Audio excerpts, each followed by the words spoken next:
o firmamento, a obra de suas mãos. Proclamamos a palavra do Senhor e aclamamos o rochedo que nos salva.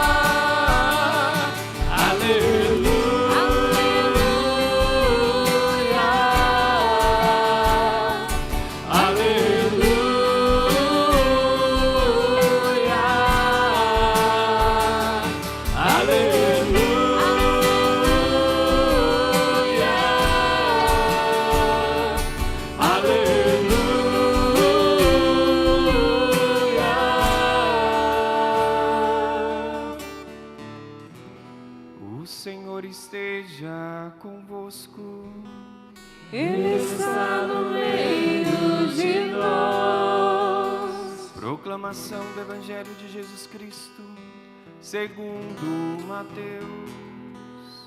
Glória a vós, Senhor. Naquele tempo, Jesus foi para a região de Cesareia de Filipe e ali perguntou aos seus discípulos: quem dizem os homens ser o Filho do Homem? Eles responderam: alguns dizem que é João Batista, outros que é Elias, outros ainda que é Jeremias ou algum dos profetas. Então Jesus lhes perguntou: e vós, quem dizeis que eu sou? Simão Pedro respondeu: tu és o Messias, o Filho do Deus vivo. Respondendo Jesus lhe disse: feliz és tu, Simão, filho de Jonas, porque não foi um ser humano que te revelou isso, mas o meu Pai que está nos céus. Por isso eu te digo que tu és Pedro, e sobre esta pedra construirei a minha igreja, e o poder do inferno nunca poderá vencê-la. Eu te darei as chaves do reino dos céus. Tudo que ligares na terra será ligado nos céus. Tudo que desligares na terra será desligado nos céus. Palavra da salvação. Glória a vós, Senhor.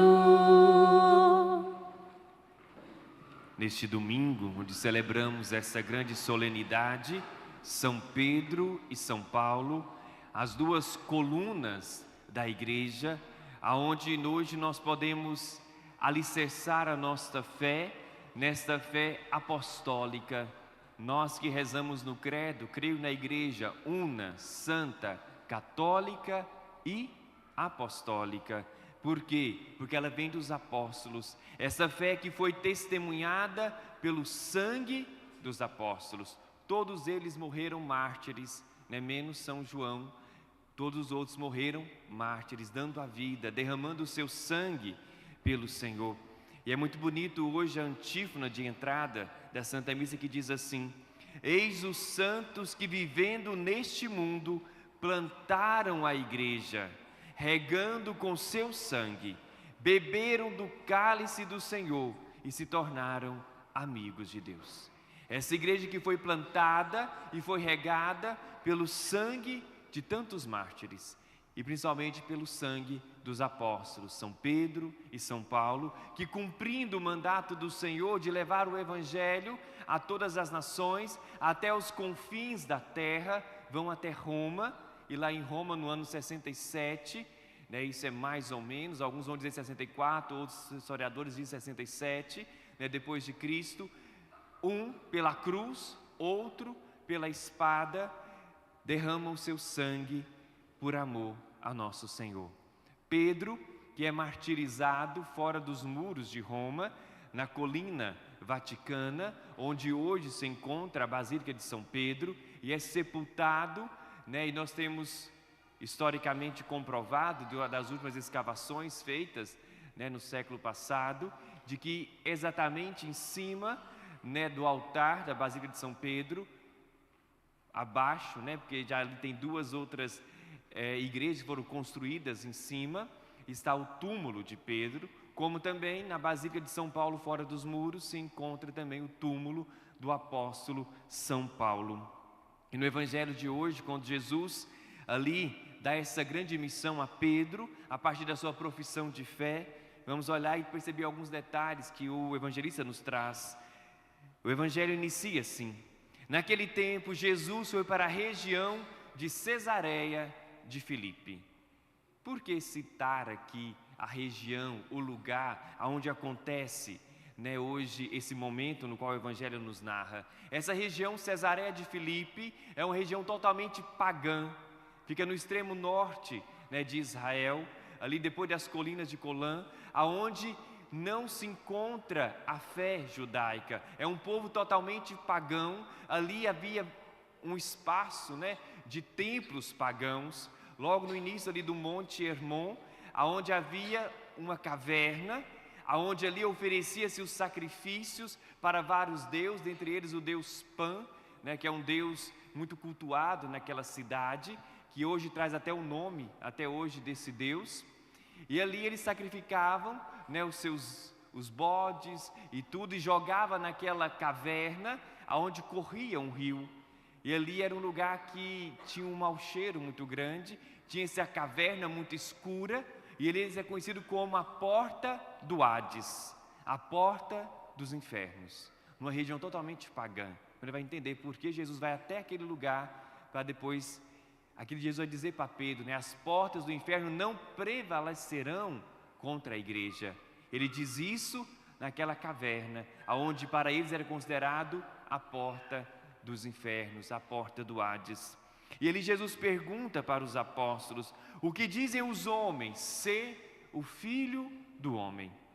Nós podemos perceber que desde os tempos dos apóstolos até os dias de hoje, o mundo não sabe dizer quem é Jesus, mas somente aquele que faz a experiência do discipulado, aquele que de fato caminha com Cristo e é encontrado pelo Senhor, como Paulo diz: eu fui alcançado pelo amor de Cristo, como Pedro, que quando olha para Jesus, faz essa experiência de encontrar ali também o seu Senhor, o seu Salvador. E assim, eles vão dizendo, alguns dizem, que és João Batista, que és Elias ou Jeremias ou algum dos profetas. O que tem em comum esses três personagens bíblicos aqui citados pelos apóstolos? João Batista, Elias e Jeremias. Os três são celibatários. João Batista não casou, Elias também não teve mulher e Jeremias também, por ordem de Deus, não casou. Então via Jesus como uma pessoa solitária, alguém que não tinha uma esposa. Então achavam e tinham essa profecia de que Elias deveria voltar. Então muitos viam Jesus como João Batista, como Elias ou como Jeremias. Porém, Jesus aí pergunta para os apóstolos: e vós, quem dizeis que eu sou? E aqui é a experiência pessoal daqueles que caminhavam com Jesus, que iam seguindo Jesus, e assim nós vamos conhecendo o Senhor na medida que nós vamos dando passos com Ele. Vem e segue-me. Quer me saber quem eu sou? Vem após mim, segue-me, siga os meus passos. É assim que nós vamos conhecendo Jesus. E ali Pedro, inspirado, como diz o próprio Evangelho, não pela carne e pelo sangue, não pela sua humanidade, mas uma inspiração divina. O próprio Espírito Santo o inspira a dizer aquela profissão de fé, na qual nós somos até hoje fundamentados na fé de Pedro, que é a fé da igreja. E Pedro diz: tu és o Messias, tu és o Cristo, o Messias profetizado pelos profetas, esperado pelo povo, o ungido. Quem era o ungido? Os sacerdotes eram ungidos, os reis eram ungidos. Jesus é aquele sumo sacerdote, aquele que nos vem para nos reconciliar com Deus. Ele é o rei, o príncipe da paz, que vem reinar sobre nós, e ele é o Filho de Deus. E aqui faz toda a diferença esse artigo, o Filho de Deus, Hios, Tuteu. É isso que Pedro diz, porque nós vamos ver em outras partes do Evangelho que às vezes Jesus é chamado como Filho de Deus. Como até mesmo no Antigo Testamento, nós podemos ver os profetas, alguns reis que eram considerados também como filhos de Deus, mas de maneira genérica. Quando aqui Pedro fala Hios, Tuteu, o Filho de Deus, aquele que é Deus, é igual a Deus, é Deus feito homem, e esta é a nossa fé. E aquele que crê, assim como Pedro, também é um bem-aventurado. É isso que Jesus disse para Pedro: feliz és tu, Simão, filho de Jonas. Feliz, por quê? Porque acreditastes. Feliz, porque crê. Triste é aquele que não tem fé. Triste, perdido na vida, é aquele que não encontrou o Senhor como Deus, como Salvador. E aqui, Pedro recebe esta missão de Cristo. E Jesus aqui troca o nome de Pedro.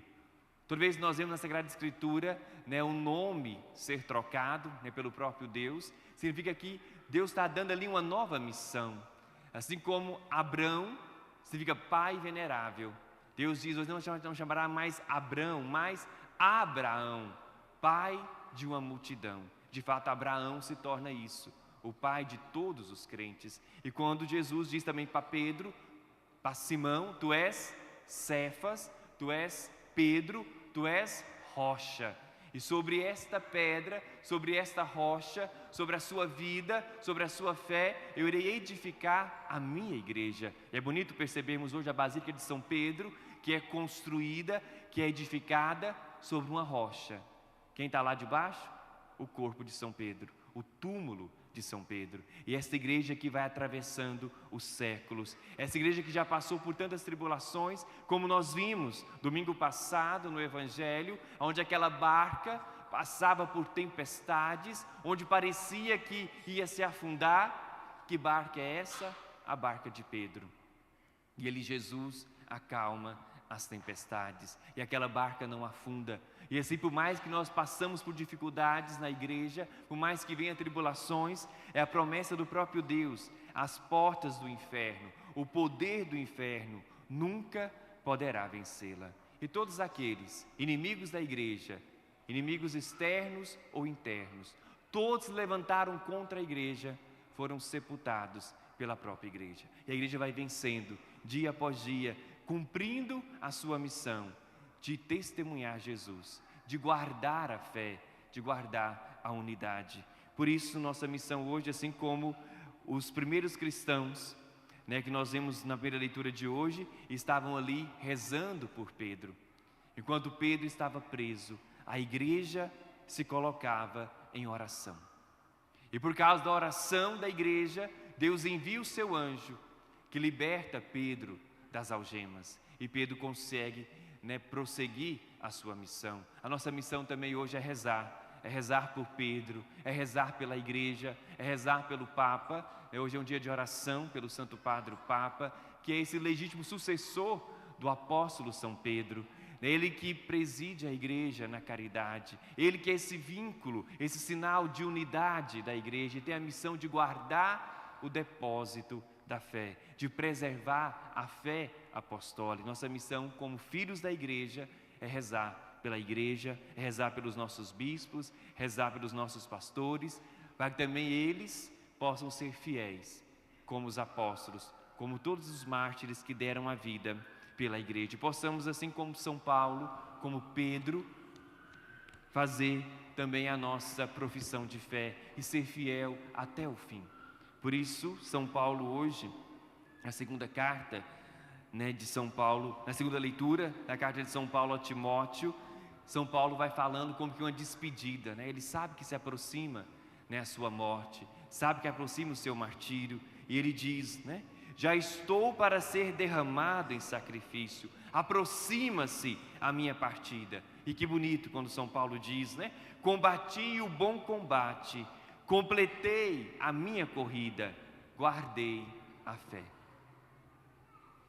Queiramos nós também chegarmos ao fim das nossas vidas e poder olhar para trás como São Paulo e dizer: estou prestes a derramar o meu sangue, estou prestes a partir deste mundo, e olhar para trás e vou dizer: eu combati o bom combate, eu resisti às dificuldades, eu resisti ao mal, eu fui fiel até o fim, na vocação, na missão que Deus me confiou, completei a corrida, guardei a minha fé, não voltei atrás, não olhei para trás como a mulher de Ló, mas eu fui fiel até o fim. E por isso, agora está reservado para mim a coroa da justiça, que o Senhor, o justo juiz, me dará naquele dia. Mas não somente a mim, mas todos aqueles que esperam com amor a manifestação gloriosa. Essa é a nossa esperança, a nossa fé. A fé da igreja, a fé dos apóstolos, a fé que levaram tantos mártires a dar a vida por causa de Cristo.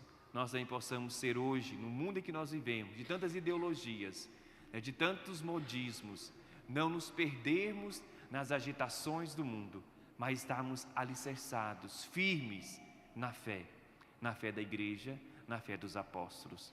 Louvado seja o nosso Senhor Jesus Cristo. Para sempre seja louvado.